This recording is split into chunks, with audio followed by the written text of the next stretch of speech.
Hello everybody and welcome. My name is Rachel Lichtenstein. I'm a creative non-fiction writer and the course leader for the Creative Non-Fiction MA and MFA at Manchester Metropolitan University in the UK and the co-director of the Centre for Place Writing, which is based at the same institution. I'm really delighted to be chairing this panel session, which examines the digital project Place 2020-21 that officially launched the Centre for Place Writing in July 2020. I would also like to introduce you to my co-panelists who you will be hearing from later today. They are all active members of this research centre.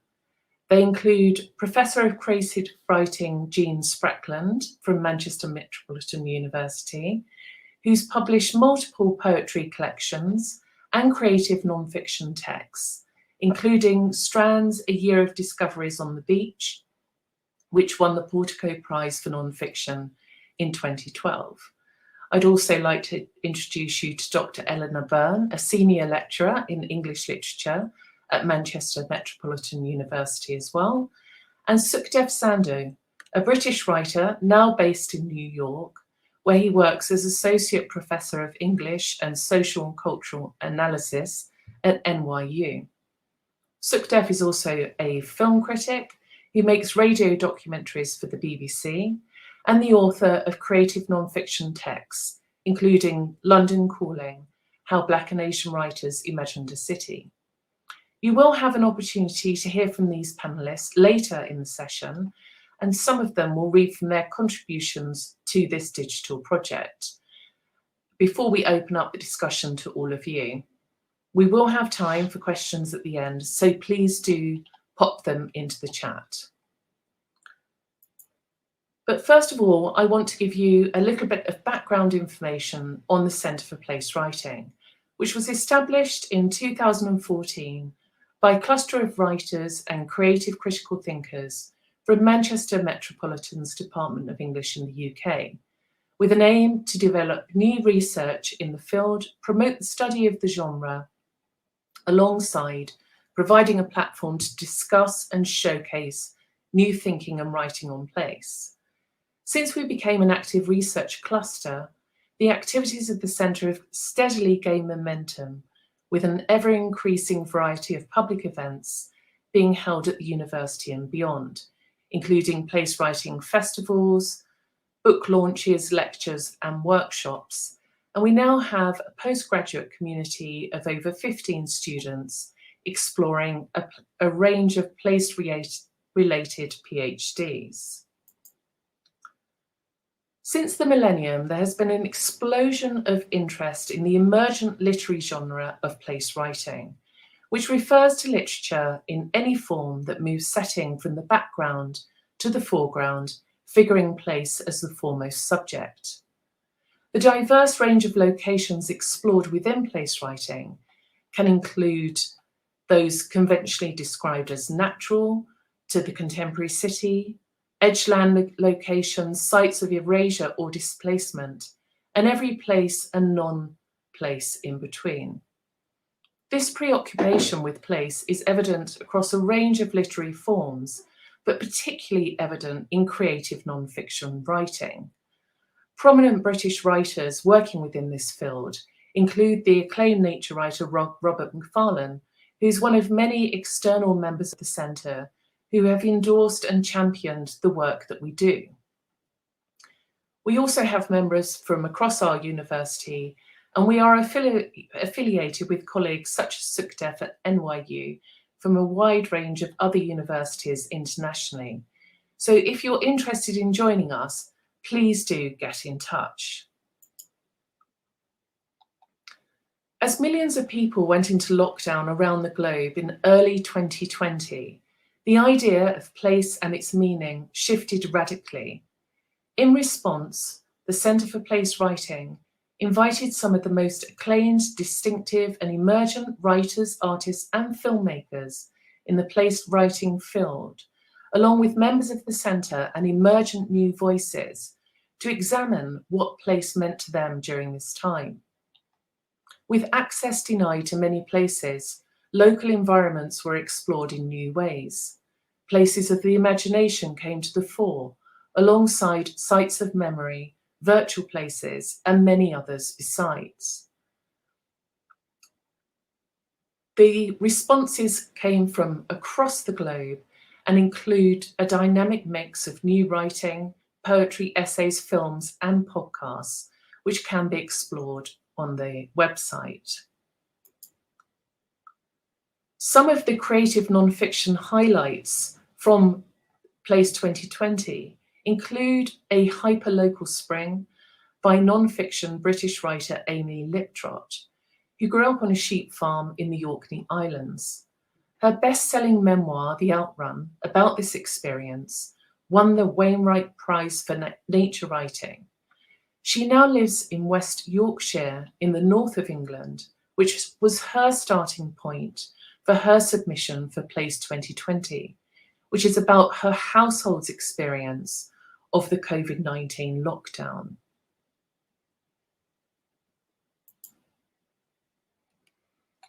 Another contribution came from British-Canadian Taiwanese author Jessica J. Lee.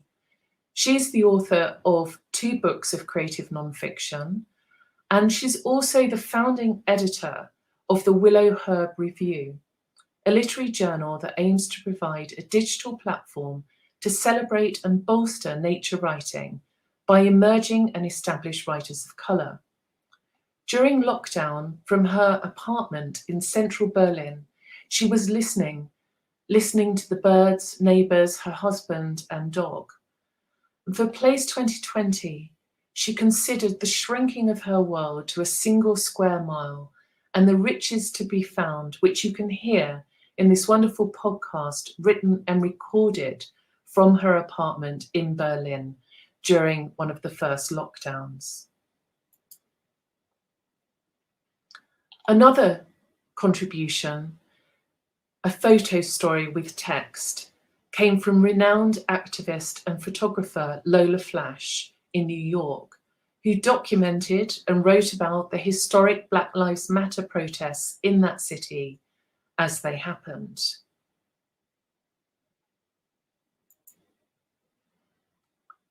International students were also given the opportunity to submit alongside key figures in the field, such as this short film by a Turkish student, Ela Kir, which documents her journey home to Istanbul during lockdown, which was made on her phone.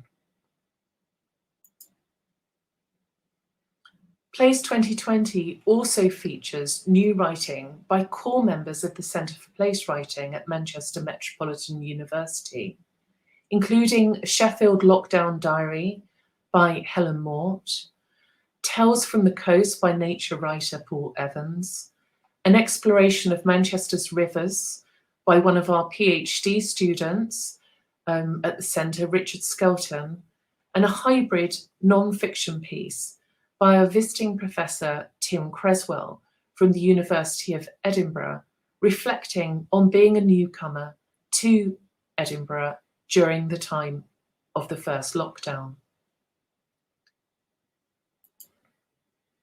As this ongoing period of the pandemic continued to affect both people and places around the world, we launched a new round of submissions, Place 2021, to capture this extraordinary time.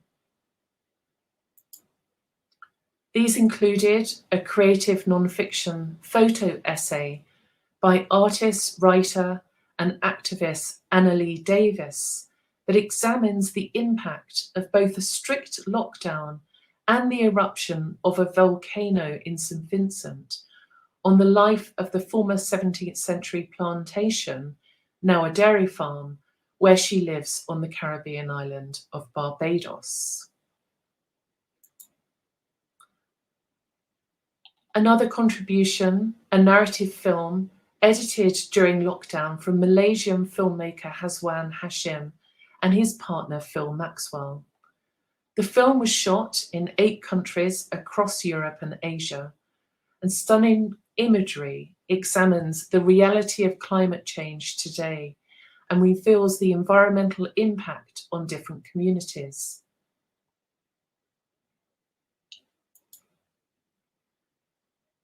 And another highlight of the last submissions was a new piece of creative non-fiction writing by British, Asian and nature writer and author of the highly acclaimed I Belong Here, Anita Sethi, reflecting on lockdown on inner city Manchester, her hometown.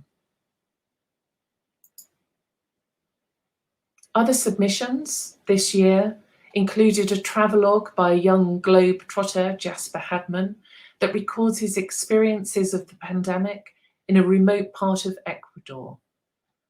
A study of dislocation in which the renowned nature writer and broadcaster Tim Dee reflects on lockdown in his new home in South Africa. Excerpts from Letters in a Pandemic by English-Kenyan poet Elizabeth Jane Burnett. An audio essay with field recordings about the former Berlin Schönefeld Airport by Paul Scratton, and many others besides. Please do explore the site at your pleasure, and please do get in touch if you would like to submit anything for the next round in 2022. I'd now like to hand over to my fellow panelists, starting with Sukhdev Sandhu in New York. Sukhdev, over to you.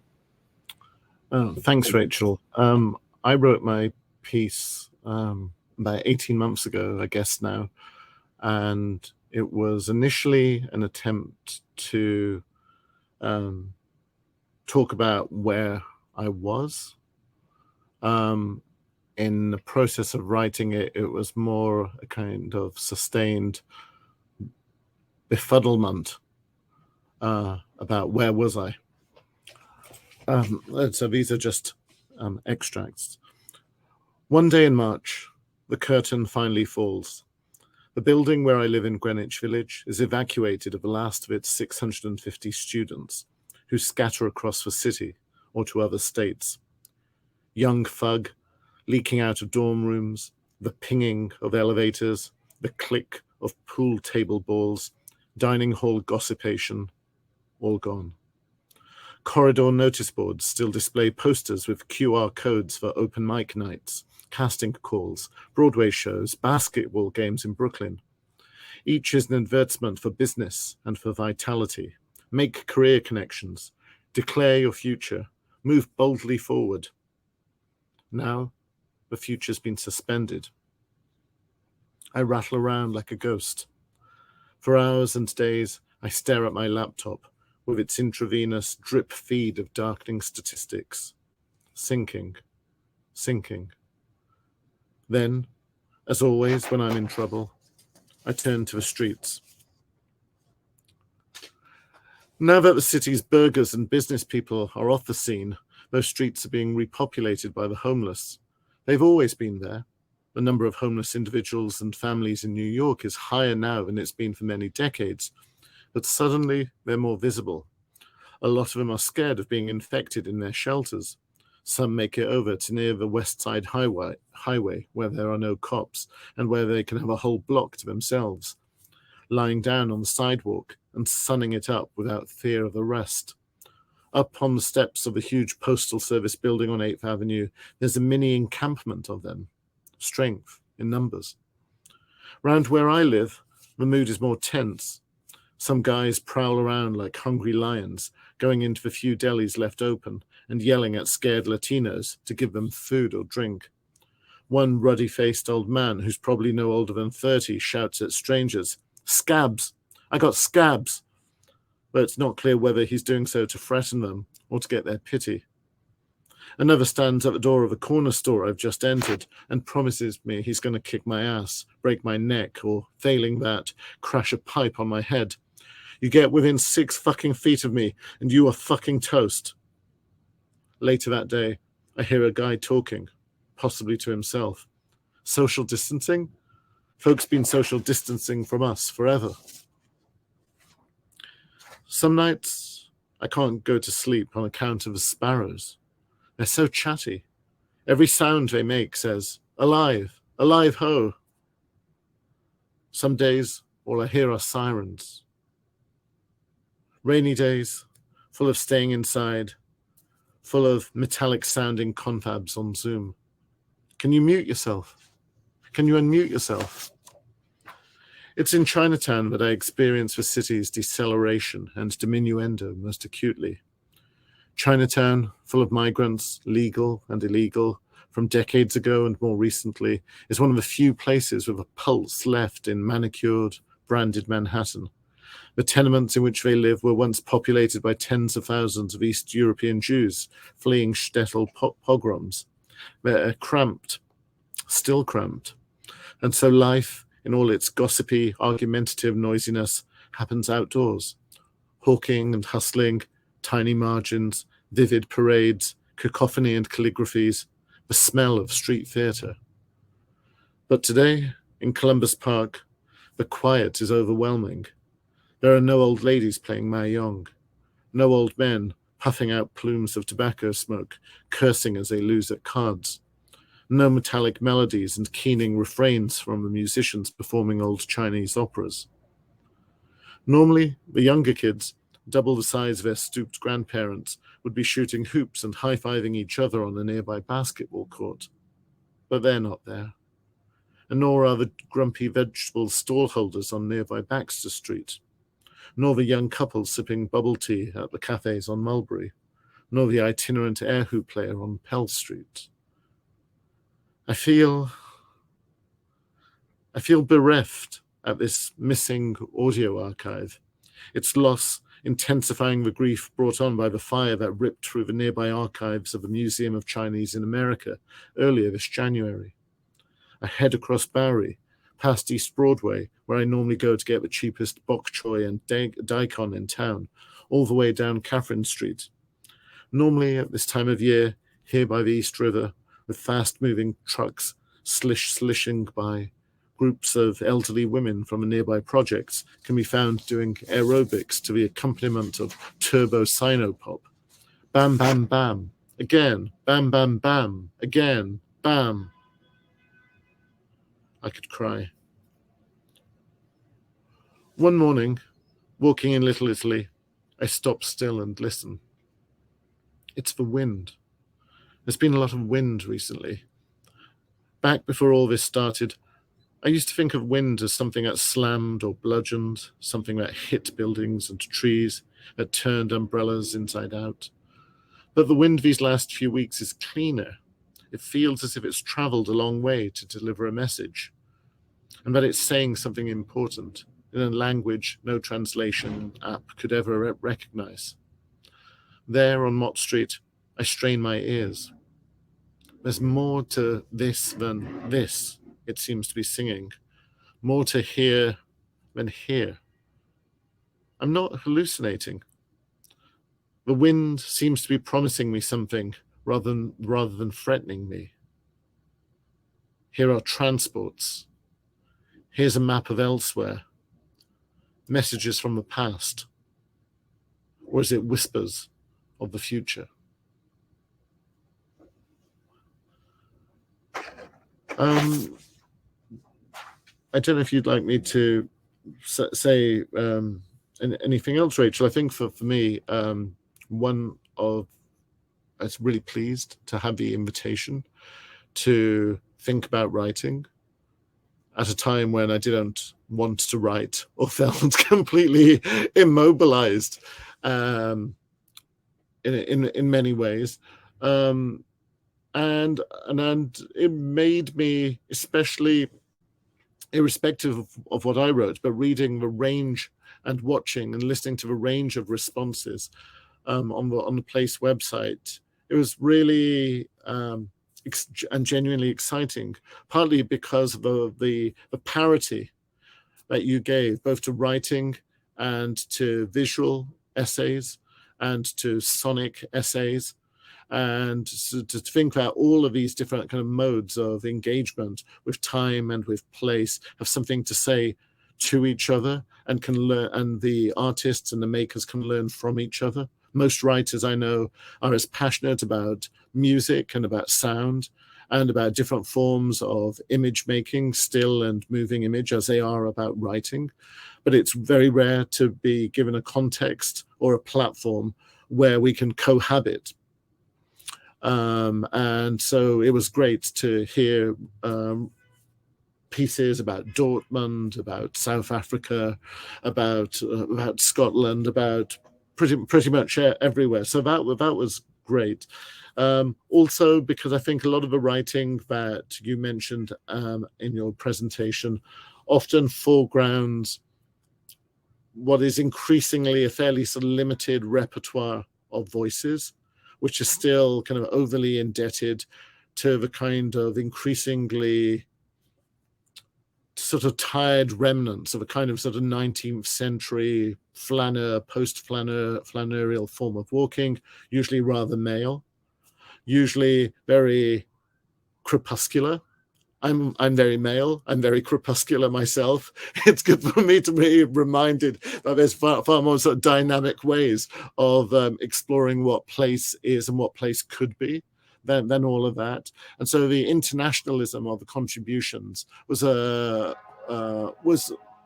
kind of, it felt like entering a new atlas of possibilities. And most of all, I guess, and this is something that I've long been interested in, it's I'm interested in place writing that isn't just about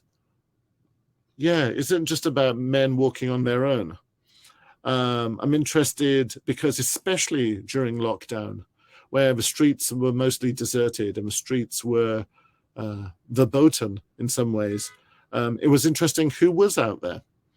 And it was people who had to work, commuting oftentimes an hour, 2 hours, who were suddenly this legion of the invisibles, of the sort of social lepers, who were now being rather hypocritically paraded as sort of saviors, as heroes, people pushing prams and strollers, often Caribbean women, care workers, taking older people, older men and women out for sort of short constitutionals, literally kind of propping up and holding upright people who earn gazillions of dollars more than them. This isn't the kind of vigorous, attentive, forensic kind of walking or city walking that gets typically written about in kind of anthologies of perambulation.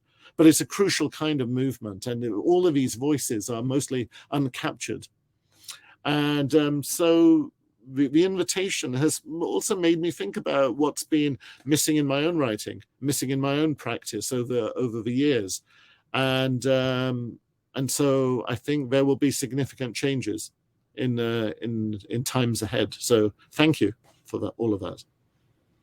Sukhdev, thank you so much, as always, for your very insightful and generous comments and that absolutely wonderful reading, which I found very moving. I mean, even now, where we are now, thinking back 18 months ago to how terrifying, I remember speaking to you, like how terrifying that particular period of time was for all of us around the world, and still is for many people. And also for talking about how this new virtual space that's opened up during this ongoing time has produced some very exciting new ways of working, both within the field of place writing and creative nonfiction, and has developed these platforms where there are very exciting emergent young voices, like the Turkish student that I talked about, who is able to present her work on the same platform as very highly acclaimed, more established writers from around the world, and really share both ideas and also forms, like pushing the form of what creative nonfiction writing and place writing can be. Because short films are telling stories. We're all storytellers. And the big story has been the places where we live. So it's been a very exciting project, and wonderful to have your contribution and all the contributions coming in from all these different voices all over the world. I'd now like to move on to Jean Sprackland, who is a very core and central member of the Centre for Place Writing, who also contributed to this project. So Jean, can I invite you to tell us about your contribution? Thank you, Rachel. And yeah, I'd just like to start by echoing what Sukhdev was saying. It was really fantastic to be asked to do this at a time when writing was feeling rather remote for me, and to be connected in this very real and live way with writers, filmmakers, thinkers, artists all over the world. I mean, that was an incredible thing that perhaps wouldn't have happened if it hadn't been for COVID. So, you know, there is that kind of small compensation. In some ways, what the piece that I wrote for Place 2020 was very, very different from Sukhdev's in terms of its setting. It was a much more rural and solitary and isolated kind of experience that I was writing about. But Sukhdev used the word befuddlement, and that really certainly rang a bell with me. Just before COVID struck, I was really quite ill. I had meningitis, and it was only as I emerged from meningitis that I realised that the world had kind of descended into this pandemic. It was a very strange thing to wake up to. And so this piece, which is about my experience of that first lockdown in spring and summer 2020, takes place in an extremely rural place, an isolated cottage in a very remote part of the southwest of England, close to the border between Somerset and Devon. And this is a place with no internet, with no mobile phone signal. It's right on the spring line, so it's the ground is very wet there. And because of this very soggy, wet land, things have not changed there very much over the centuries. You can't really use that land for anything very much. So it's never been worth anything, and it's not been able to be intensively farmed or built on. And this is a place that I've been coming and going from over the last few years, but usually just for a few days at a time. And suddenly here we were in this lockdown situation, and I was there for an extended period of time, really hardly seeing anybody. You know, occasionally the postman will come down the lane, wave as he goes by, very rarely stops. That's probably about it in terms of social interaction. So this was a very particular and rather unusual kind of experience. And I guess when I was thinking about this, I originally thought in this piece, I wanted to capture my state of mind still affected by the meningitis. And then I thought that's not quite true. I didn't want to. I probably strove to kind of push all that out of the picture. But in fact, I was still very affected by that illness, which, you know, in some ways bears a lot of resemblance to what I hear about long COVID, you know, some of that same kind of brain fog and memory problems and inability. I couldn't read, I couldn't use a computer for a long time. And so it has some of that in it as well. So it has this particular setting that I've described, and it's called Goyle, and it's about what is known in the southwest of England as a goyle, which is, you know, it's a local word for a very deep, steep-sided cleft in the land, and it's scoured out by water, but it will be dry for about half the year. No one in their right mind goes into a goyle. There's no path in it. There's no access to it. It's usually utterly kind of tangled and overgrown. So you don't go down there if you have any sense. However, I had nowhere else to go. So I did go and explore the goyle. And it's like a kind of prehistoric environment down there, a place of tumbled rocks and fallen trees, and the roots of trees growing down above you from these very tall trees that are kind of closed over your head. And everything is very thickly covered in moss and lichen. And it's a hunting place for owls. So it's a very wild and unexplored kind of fold in the land, if you like, and has a kind of timelessness about it. As Rachel said, I write both poetry and prose, and this is me kind of, I guess, doing what I'm interested in doing, which is pushing prose in the direction of poetry, seeing what happens when I push it a little bit further in that direction. So it's kind of sitting somewhere towards poetry, although it is a piece of prose. I'm just going to read a few paragraphs from it now. When there's nowhere to go, where can I go? Down. It starts here, a cult among hazel, alder and blackthorn. Barbed wire grown over with bramble. A rusted gate, no longer capable of being opened and shut, but put to service, jammed across a gap, tied with rope so old it has become interesting, and I remember art. There's a dead thing, too big for a crow, washed down and rescinding. This is the Goyle Bottom, the clogged and anticlimactic place where all loose things come to rest. An entry point for one who needs somewhere to be.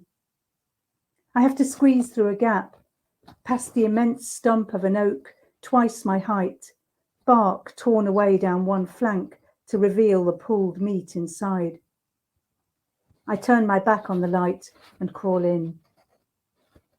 Fear, not of human, not of any creature, but of the past and what it might have left behind. I long to find, of course I do, arrowhead, potsherd or axe. The Goyles do hold these things, but I dread them too.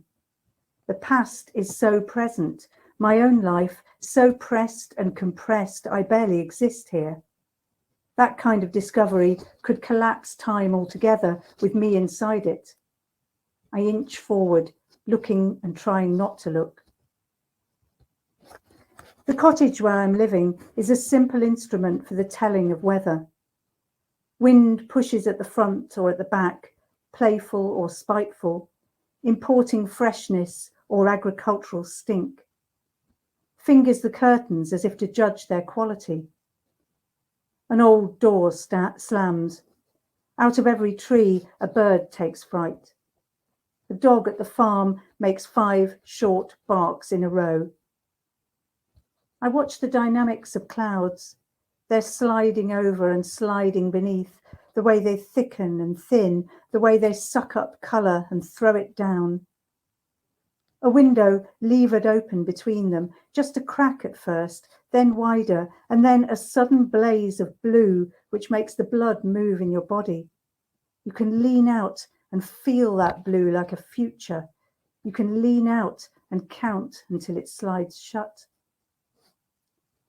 And now I too am an instrument for the telling of weather, watching myself for signs, lying awake and listening for changes, feeling the recent illness flare and settle inside me. I came here to recover, and while I've been getting well, the world has been getting sick. This has become a place of quarantine. Information finds its way along the top road, but does not turn down the lane. There's a sign there with a red circle warning it not to try. In any case, the road is deserted now. I walked up there one day and there was nothing to see but a buzzard tearing at its kill.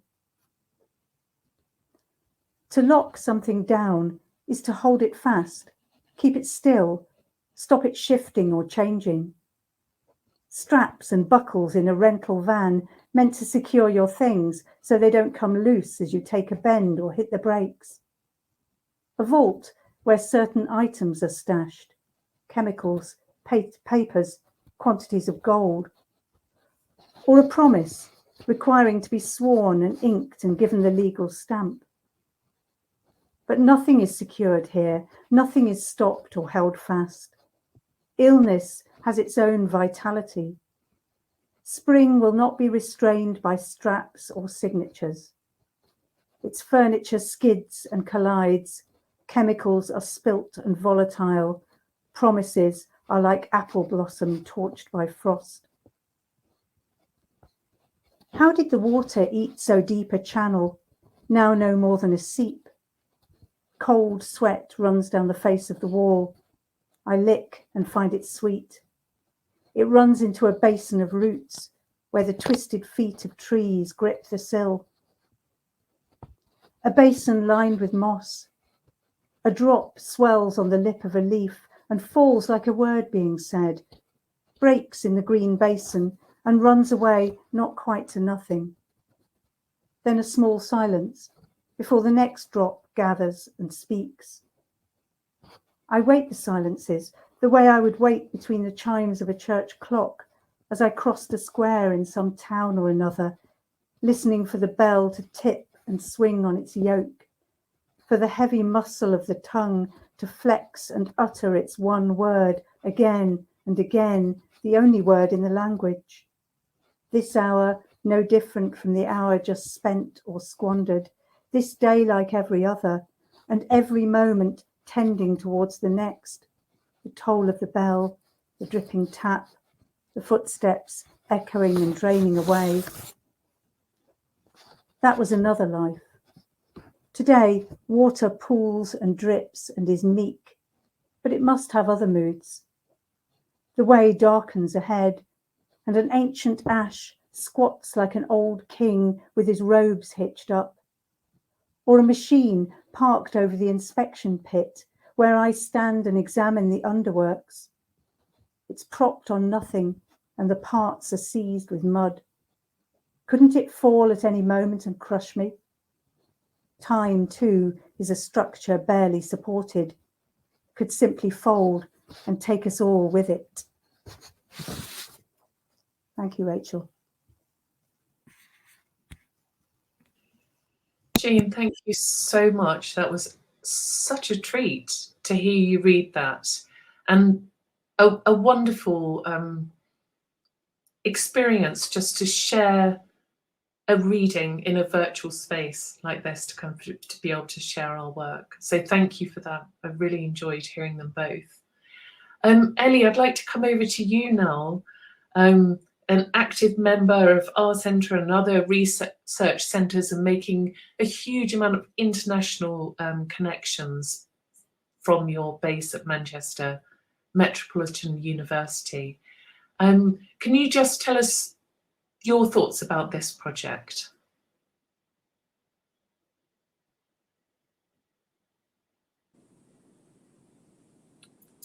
Sorry, I was just unmuting. Hi. That was so lovely to hear you both reading the pieces that I've read, obviously as part of that collection, but to hear them performed was very lovely. Thank you.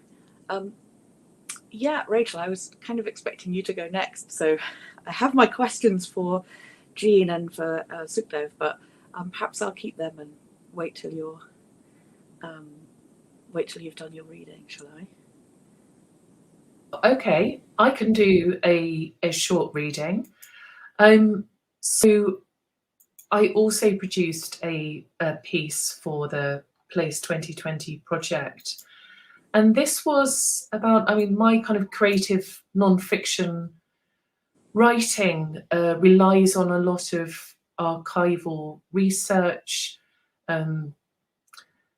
a technique I call immersive writing in place, and having my feet on the ground. And during that period of time in lockdown, all of this was taken away from me.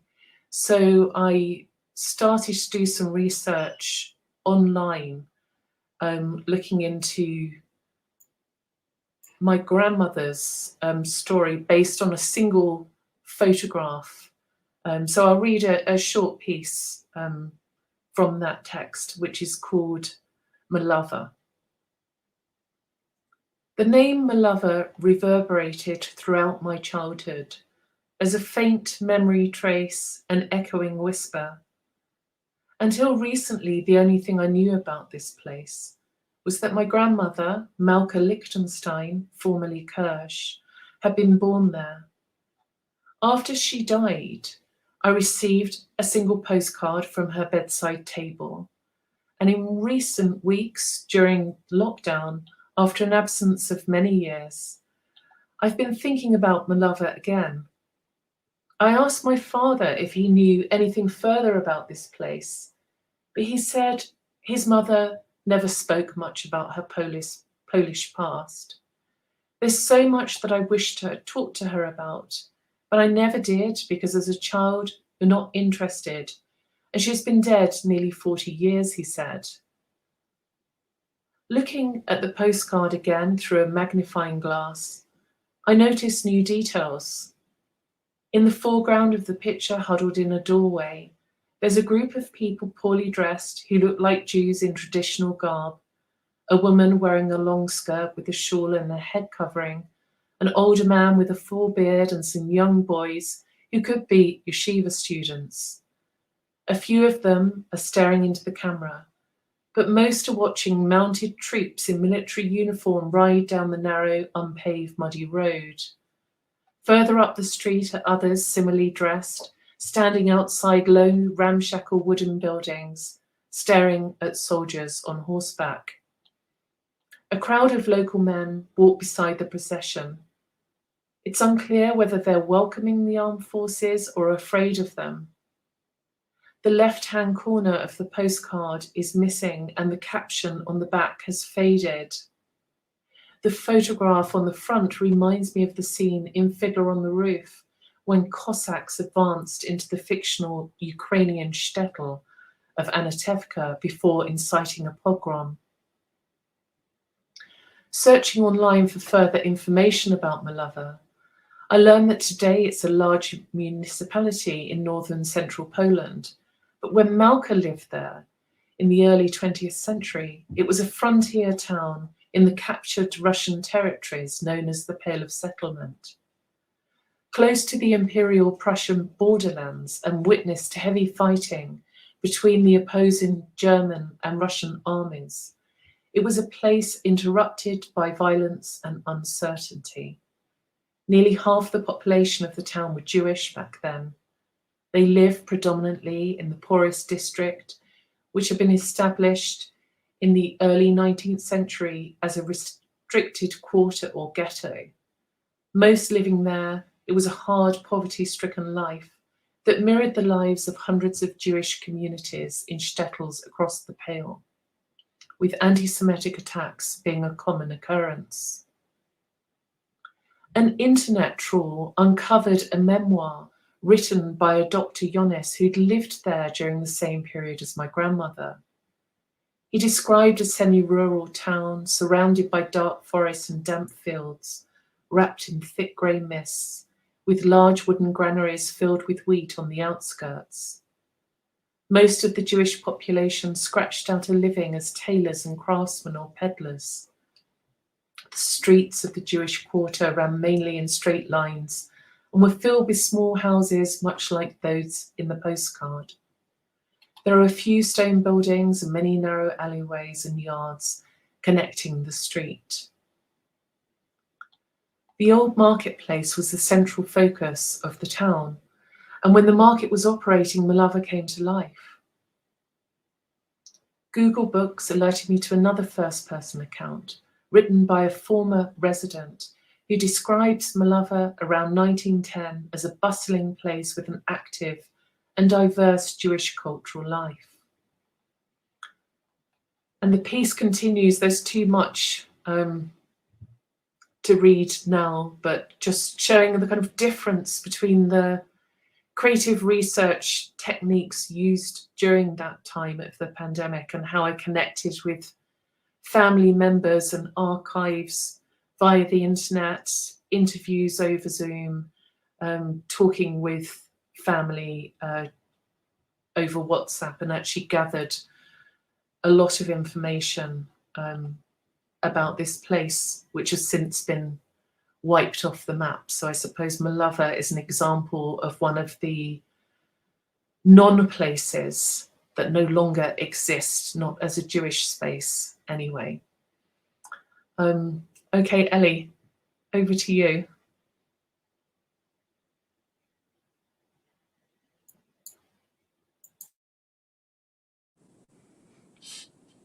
Sorry, Rachel, I didn't mean to put you on the spot there. I was just waiting to hear. I thought you were going to, because I've got loads of questions for you.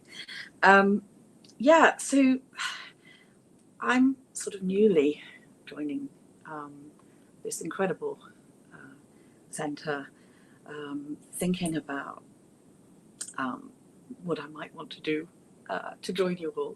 But it's a real pleasure to be asked to sort of join here and to sort of start some discussion points off, which I hope will then lead to the general audience chat as well. So do put questions in the chat from now on, and I'm going to start by opening up some responses and thinking about what you've written, but also where you might be going next, because whether you're going to continue and write some more for the projected future version of this, or whether other people might come in. But what I was struck by, you're all doing such different yet slightly connected things. So I thought I'd try a general question before trying to sort of differentiate more between the kinds of things that you're doing. And it's coming out of a line from Jean's text, actually, because I think it sort of encapsulates what each of you have done with faced with the lockdown situation in particular, which says, when there's nowhere to go, where can I go? And I think in different ways, each of you has thought about perhaps your traditional patterns of research and writing, and then had to adapt or had to experience the loss or move, as you have, Rachel, into a virtual set of forms of place writing. But notably, I think, Sukhdev, you say, what do I do faced with, being unable to cope with the situation and do what I always do, I get out and I walk. But when you go, as the title of the piece says, City Unmute, the city isn't quite what it's supposed to be, because there's no sound. And that piece is just so evocative of you both walking through the space, bearing witness to the changes, whilst, of course, conjuring all of the sound in the text, again and again, trying to bring that sound to being. So I'm just interested in how you perhaps felt about that, whether there was clearly, I think in Sukhdev's piece is a very conscious sense of that. And perhaps in yours as too, Rachel, that you've got that sense of not being able to do what you normally do in order to respond to place. I really noticed all the different forms you had to engage with in order to kind of access what, of course, is already a space that you can't access in physical terms. I was really moved by that image of you looking with a magnifying glass at the photograph. I just thought that's such a sort of sense of, this is all I have, this is a text that I need to decipher and read, and that kind of sense where if I get closer, if I look in more detail at the faces, there's going to be more to find and more to say. But as well as that, this enormous archival work that you then did, sort of both that personal looking online, using all the different kind of social media, but also asking family.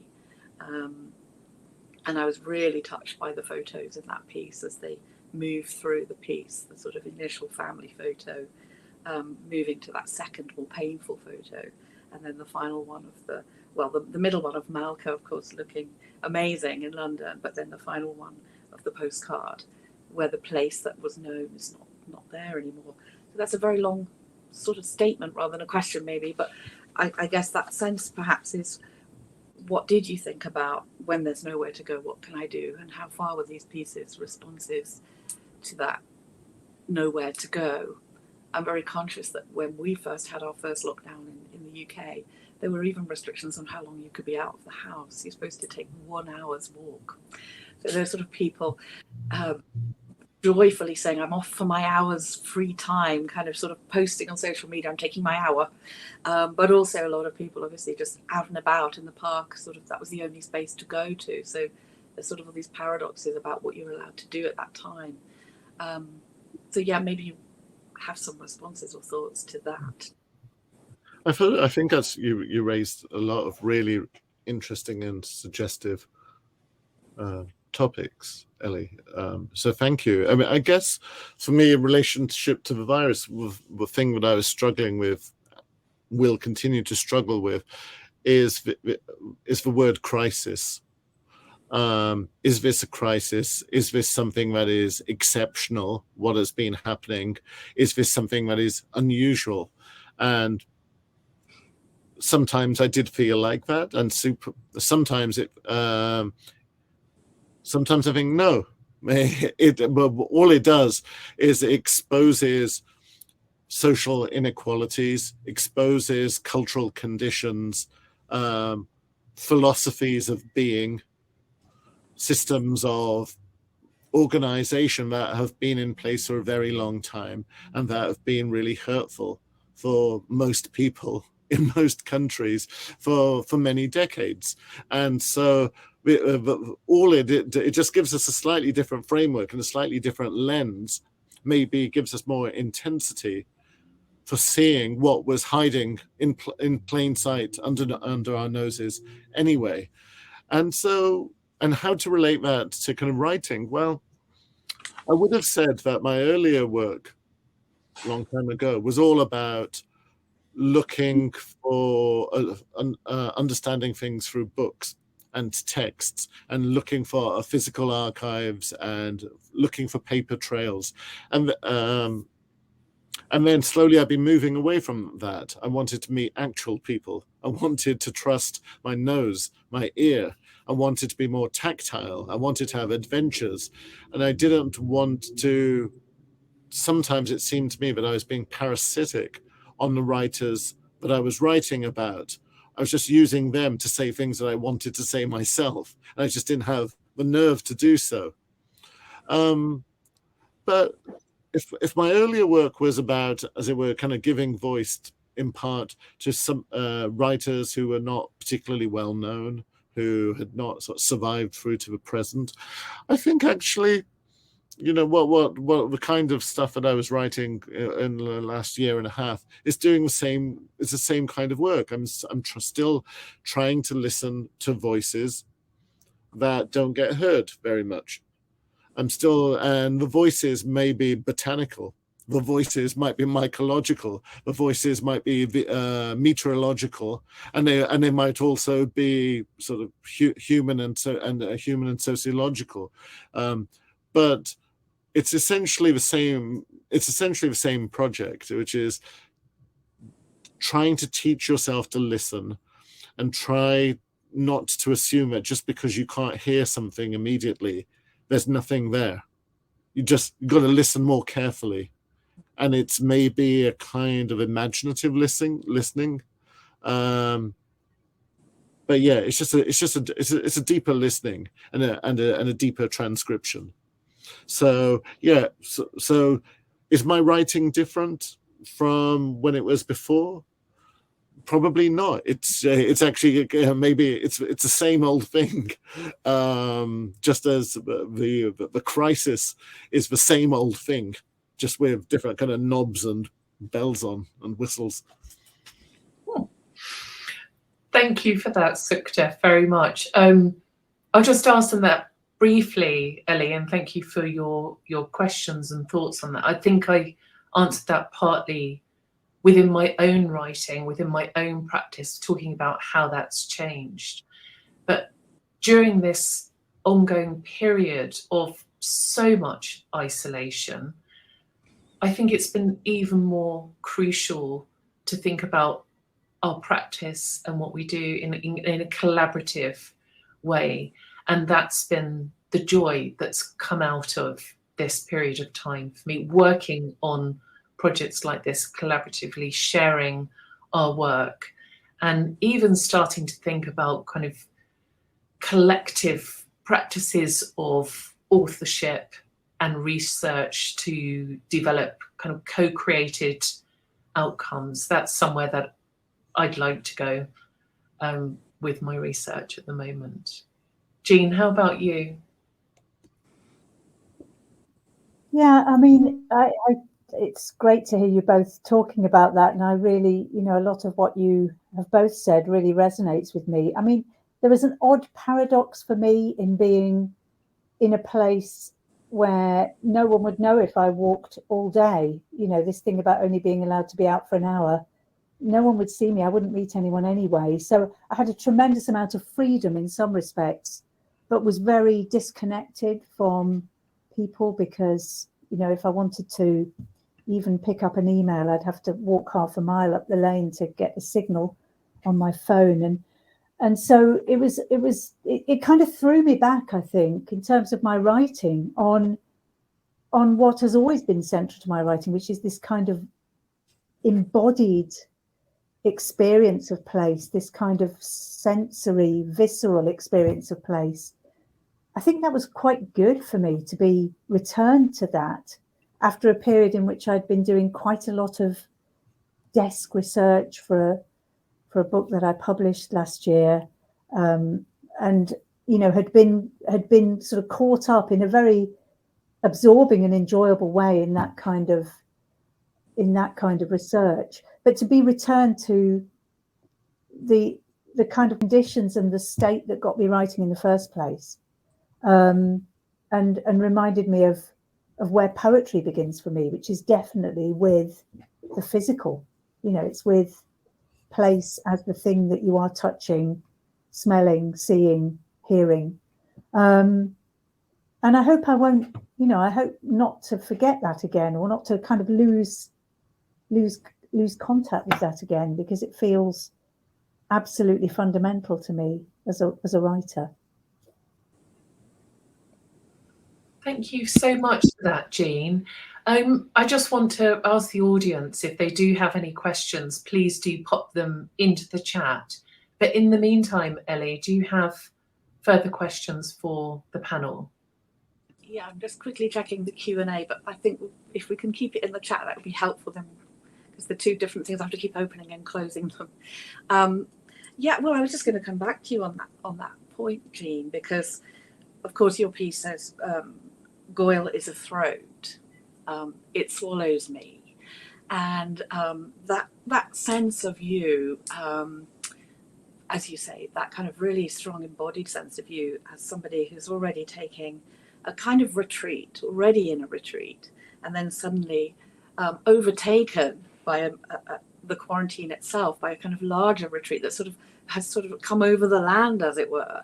And you appear to sort of not just be locked down, but kind of get yourself immersed, sort of digging in, like burrowing into this sort of swallowed whole, extremely sort of embodied sense at the end. And I just was really struck by the fact that you were in the cottage initially, but really the movement of the poem is right down into the throat of the earth, and that there's a sort of, you sort of actually left the cottage by the end of the piece. Really, there is no cottage anymore. Though we've gone into this kind of anytime, anywhere, as you call it, which is sort of very liberating. Actually, it's very intense, but it's very liberating feeling that you're not even sort of monitoring the present. You're not monitoring, as you say, social media or any forms of kind of news or import that occasionally things might turn up, but really you're not doing that. You're doing something else.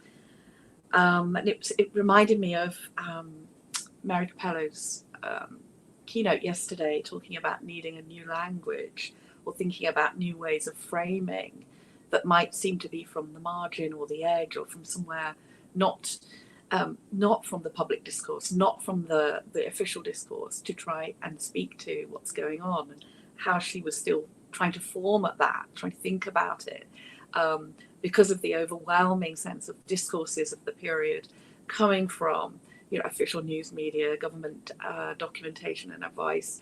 And I was just really struck by that in your piece versus Sukhdev's kind of use of the famous and then of course slightly infamous Cuomo, his daily news reports on COVID that sort of turned him into a celebrity, really, but as a sort of site of news giving or narrating in face of widespread disinformation or overload of information, that he he became like a sort of nodal point in your piece. You talk about it later on.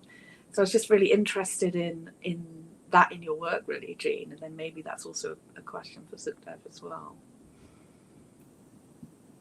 Yeah, no, I think that's a very, very well put, very observant. I suppose I had the sense of place and time becoming, and I think, you know, it's as I was reading, I was thinking, yeah, you know, in my slightly kind of foggy state, place and time have become rather confused. I'm in a kind of fold in the land, but I'm also feeling that I'm in a kind of fold in time.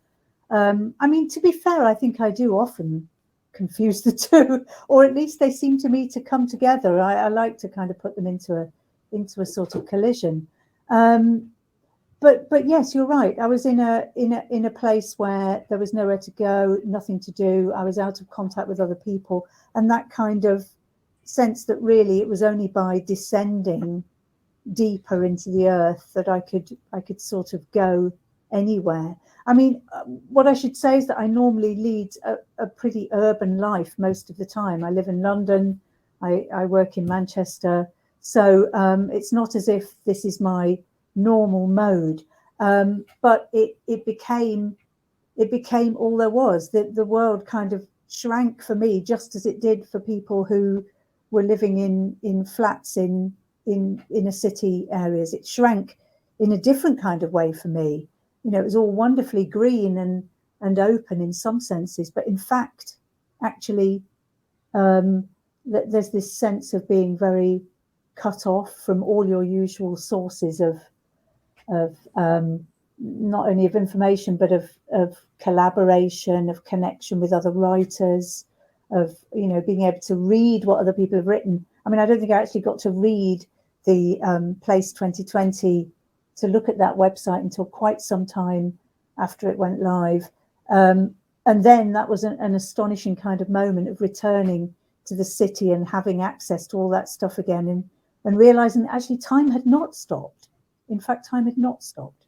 People had gone on doing their creative work and communicating with one another and feeding one another's creative work in a way that was sort of continuing and, if anything, expanding in its scope.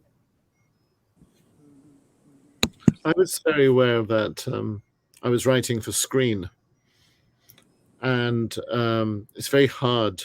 I spend a lot of time on screens, and I hate myself for it.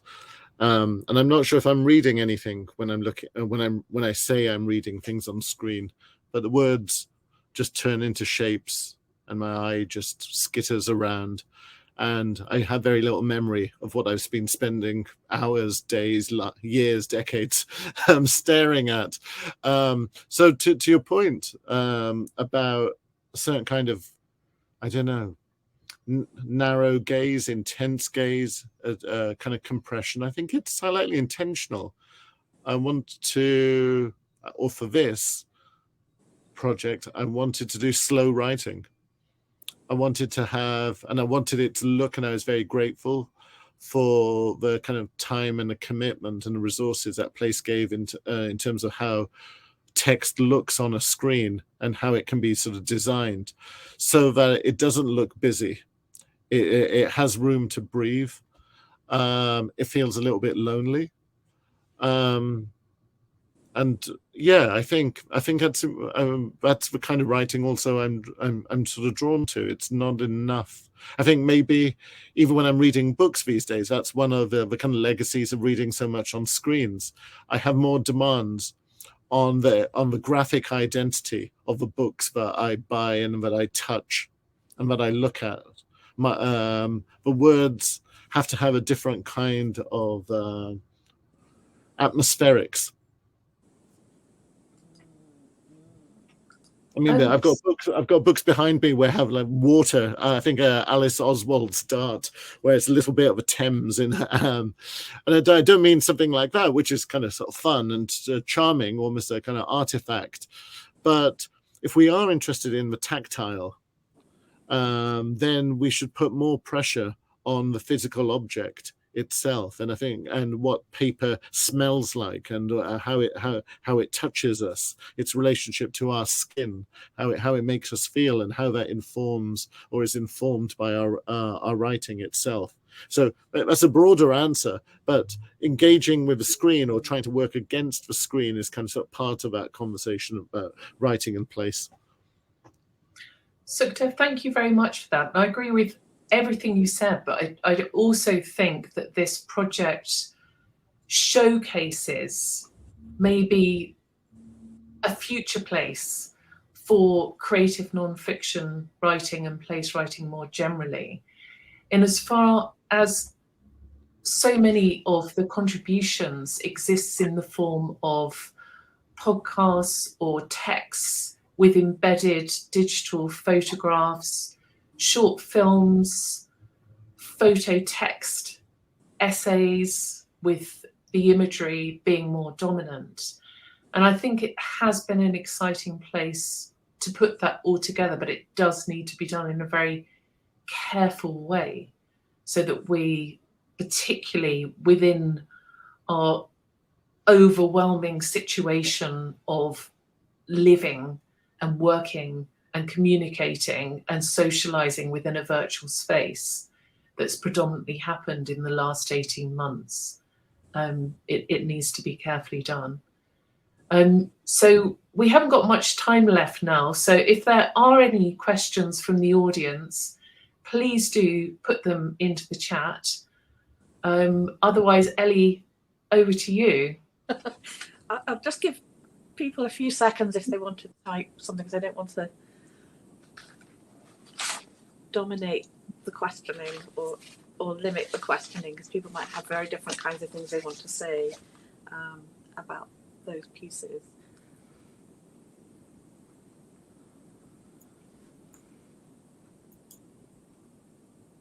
Well, I'll let you think about it. So there's nothing coming up yet, but that's my time. Could I ask a question for Rachel and also for Ellie? You mentioned that you are looking for more contributions. Are there, from around the world, maybe some of the people who are with us today, are there regions of the world or types of writing or types of contribution that you're particularly hungry for? That's a really good question. We haven't had a contribution from New Zealand yet, so that would be wonderful. I think have a look at the site and see what's there. I'm just putting the submissions criteria link into the chat there if anyone does want to contribute or have a look, or even send us work that might relate from some of your students if you're teaching at universities, or tell us about the place-related projects that you're involved in. So yeah, it's a very open brief.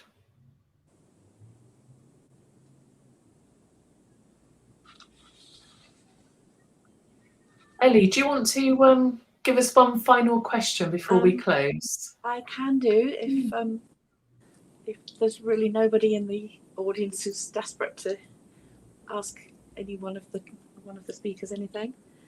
I had a thank you from Ruana Gonzalez, but it's not a question. So I'll try and fill in a last question. What is my last question?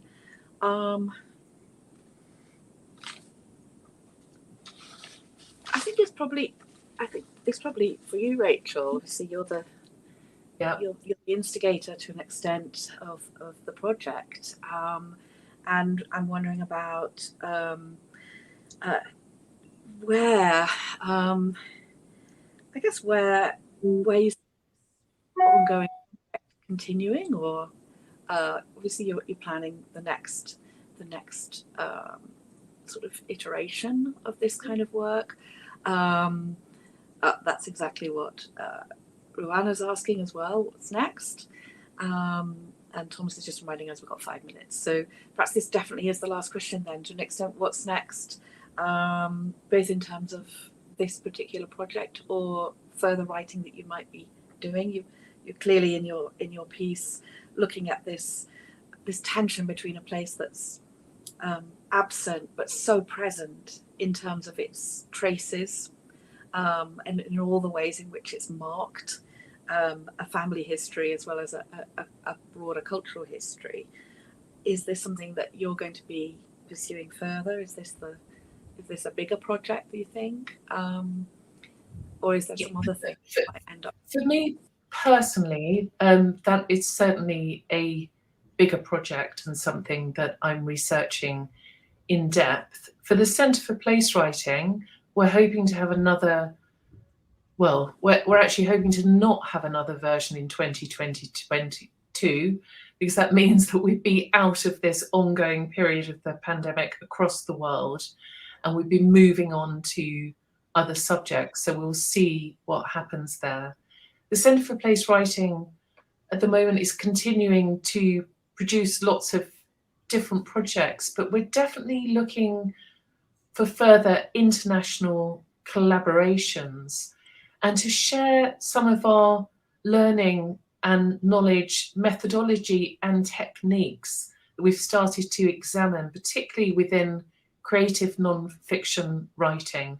So whether that's the immersive writing, archival research, walking in place, psychogeography, deep topography, all these different types of methodology. And I'm very interested in collaborating to see how we can create co-creative outcomes that use these techniques. So it's not just a single authored work, but working very much with communities in place to share how place writing can really be a very significant agent for change going forward, and how it can help people understand more about the place that they live, whether that's learning about its history or its geology or sharing their own stories of that place. So I can see that we're out of time. I'd just like to say thank you very much to all of my panelists here, and thank you very much to the audience as well. So good night all, and many thanks. Thanks. Bye. Thanks, Ree. Got a comment there from Bridget Magner that the non-fiction lab at RMIT is open to collaboration. Bridget, do please get in touch. Bye all. Bye.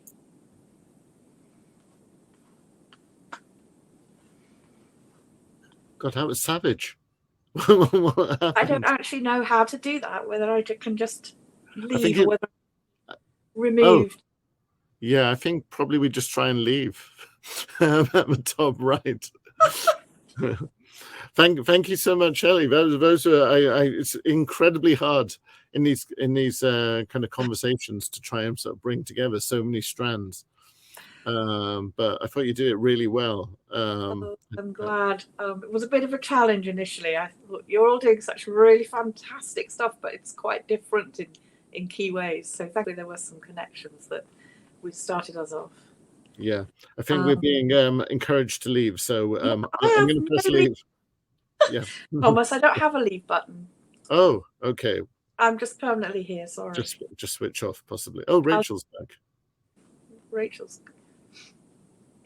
I would like a leave button.